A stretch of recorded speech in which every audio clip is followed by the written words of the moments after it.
Bapak, ini ada pertanyaan dari masyarakat yang menyaksikan tayangan ini melalui live YouTube streaming CNN Indonesia.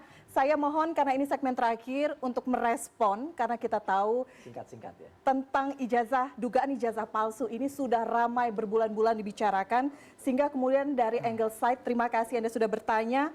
Yang berkomentar, kita malu sama masyarakat dunia karena kegaduhan ini hanya karena kasus ijazah palsu. Saya ingin muter ya dari Mas Pangeran dulu, silahkan komentarnya. Terima kasih Mbak Elvira.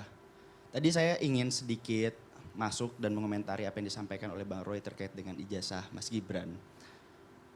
Tentu tuduhan Bang Roy tersebut harus bisa dibuktikan karena kalau tidak nanti kita akan kembali mempertanyakan soal integritas dan kredibilitas KPUD Solo dan juga KPU RI. Itu yang pertama. Yang kedua juga kalau kita lihat dalam spektrum yang lebih luas lagi terkait dengan kegaduhan ini, saya sepakat dengan komentar yang tadi disampaikan bahwa rakyat sampai kapan harus mengeluarkan energi dan ditarik dalam pusaran kegaduhan ini.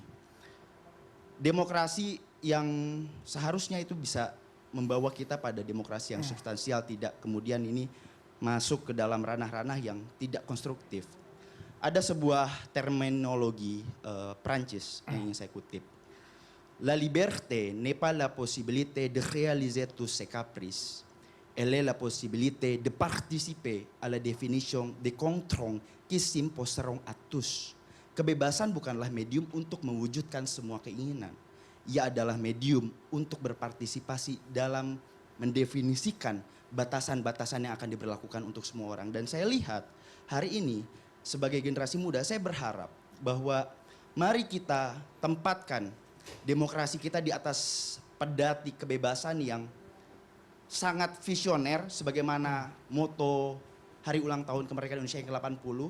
Indonesia berdaulat, rakyat sejahtera, Indonesia maju, bahwa persatuan nasional menjadi sebuah kunci utama untuk melahirkan kedaulatan, dan dari kedaulatan itulah akan lahir kesejahteraan rakyat, dan pada saat itu Indonesia akan menjadi sebuah negara yang maju. Saya kira itu Mbak Elvira. Oke, baik, terima kasih Mas Pangeran. Para jasa sebagai penutup juga. Ya, terkait semua masalah ini, ya, saya kadang-kadang juga agak ragu dengan demokrasi ya. Ketika politik mengintervensi hukum, sehingga terjadilah perilaku barbar terhadap rakyat yang menyuarakan kebenaran. Itu saja, Pak. Oke, baik. Para jasa, terima kasih statementnya, Mbak Refli. Oh, Jangan 2 SKS ya, Bang? Ya, pendek. Aku juga 1 SKS. jadi teman saya dan teman istri saya di Belanda heran. Kok ada kasus ijazah palsu ya katanya? Kan kalau memang ada seperti ini kan gampang sekali menyelesaikannya. Kan tinggal verifikasi aja, scrutiny, tinggal tunjukkan saja ke publik. Seperti halnya Barack Obama. Yes. Kenapa nggak dilakukan?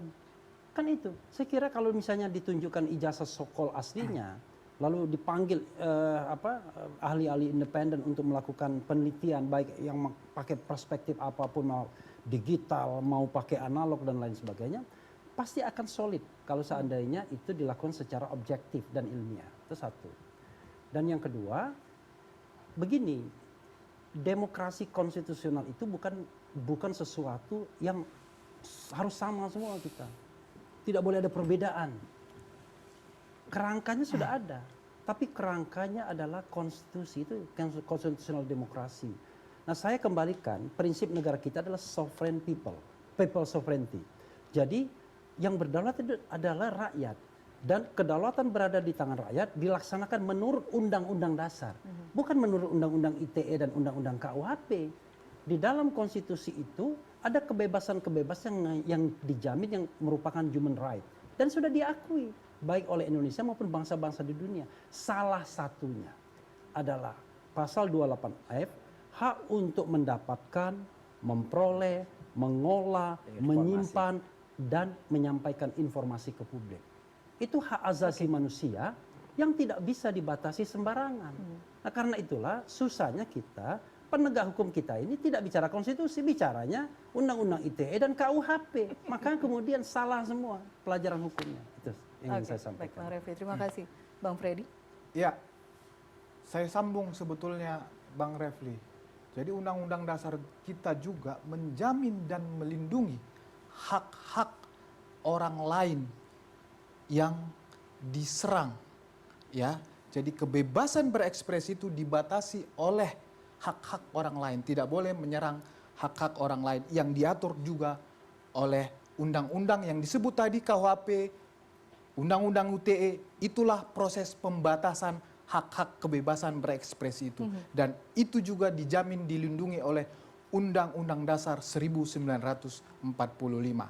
Ya, kalau konteks ijazahnya Pak Jokowi sebetulnya ini sederhana.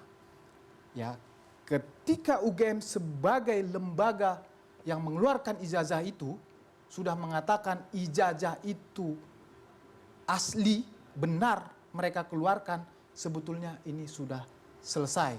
Yang menjadi permasalahan kenapa ini bergulir terus adalah narasi kebohongan terus dibangun. Ya, narasi menyerang terus dibangun dan sampai hari ini itu terus dibangun. Itulah kenapa ini menjadi permasalahan hukum dan narasi-narasi itu, post-truth itu tidak bisa dibiarkan. Kalau itu dibiarkan malah akan membodohi masyarakat, malah akan menyebabkan keributan, kegaduhan di masyarakat. Maka harus ada kepastian hukum di sini. Ini bukan masalah pengekangan, memperoleh informasi, memberikan informasi, bukan. Ini masalah memberikan kepastian hukum supaya masyarakat, ijazah itu palsu atau supaya tidak? masyarakat juga Kepastian hukumnya. mendapat Kepastian pembelajaran. hukumnya. Demikian. Kepastian terima hukumnya kasih. ijazah itu palsu atau Respon tidak? itu sekaligus closing statement. Mas Oke, Roy. jadi close gini. Kalau memang orang punya ijazah, ya kalau memang UGM pun berani, UGM juga harus gentle. Sebuah diskusi buku yang kemarin kami selenggarakan, ya dengan label ini diskusi untuk memperingati 80 tahun Indonesia Merdeka, dan kemudian itu kado yang sangat cantik dan dihadiri oleh para tokoh bangsa. Memang itu judulnya, dan itu dihadiri oleh Pak Tyasno Sudarto, dihadiri oleh Mas Refli, dihadiri oleh Pak Said Didu, ya gitu. Di tengah-tengah setelah kita menyanyikan lagu Indonesia Raya itu pembukaan, ya. Kemudian setelah menyanyikan himne Gajah Mada, di tengah-tengah doa kepada Allah Subhanahu wa taala, listriknya dimatikan. AC mati juga. AC-nya dimatikan. Oke, mau dipersingkat Mas Roy? Artinya Waktu gini, kita terbatas. artinya waktunya terbatas. Artinya gini, UGM aja takut akan itu. Dan soal Fufufafa, ya. Kita harus berani menyatakan Fufufafa itu apa, ya. Dan saya minta kepada DPR juga, ya, harus berani juga menyatakan. Saya challenge kalau orang mau berani Fufufafa, ya nyatakan. Dan jangan hanya Fufufafa itu artinya apa? Fura-fura tidak tahu apa-apa. Ya. Nah itu, jadi DPR juga harus dong berani mengatakan, jangan fura-fura tidak tahu apa-apa seperti dia songong, plong-plong. Nggak, berani Oke. apa? Berani apa? Ya berani menyatakan kalau nanti kalau ini diusut, ya gitu, bantu loh ini karena itu komisi Oh, ya, 2 bukannya. monggo, silakan. Iya. Nanti kita Lanjut. datang ya. Nanti kita datang. Oke. Terima kasih. Iya. Oke, Pak closing statement Jenderal. Bang Doli silahkan, karena ini kemudian juga Sudah menjadi diterima. isu yang diperhatikan oleh Jangan masyarakat dari pura-pura perspektif tidak tahu apa. anggota dewan. Isu pemakzulan, isu ijazah palsu, ini kan sudah berbulan-bulan bergulir. Dan kemudian ada pertanyaan juga masyarakat seperti ini. Bang Doli Saya sebagai setuju penutup. penanggap terakhir itu, saya juga berharap supaya isu soal pemakzulan dan kemudian soal ijazah, dugaan ijazah Pak Jokowi palsu ini bisa segera selesai. Ya, energi kita lebih baik fokus, ya. PR kebangsa kita ini masih banyak, ya, soal ekonomi, soal mengatasi kemiskinan, soal pemerataan ekonomi dan segala macam gitu. Situasi global, eksternal dan internal itu masih banyak. Jadi kalau ini bisa cepat selesai, mungkin semua energi bangsa ini bisa fokus mengatasi masalah itu. Oke, Bang Doli terima kasih sudah Sama-sama. berbagi perspektif bersama kami. Bang Freddy terima kasih. Terima kasih. Mas Refli. Mas Terima kasih. Para jasa terima kasih, Mas Pangeran terima kasih, dan untuk menyimpulkan diskusi kita malam hari ini, isu pemakzulan mungkin saja mereda, tapi seperti tadi Anda saksikan, gaduh ijazah masih terus menggema dan publik masih terus menanti akhir dari kegaduhan ini. Saya tutup Head to Head with Elvira malam hari ini, kita jumpa lagi pekan depan. Selamat malam. Jadi udah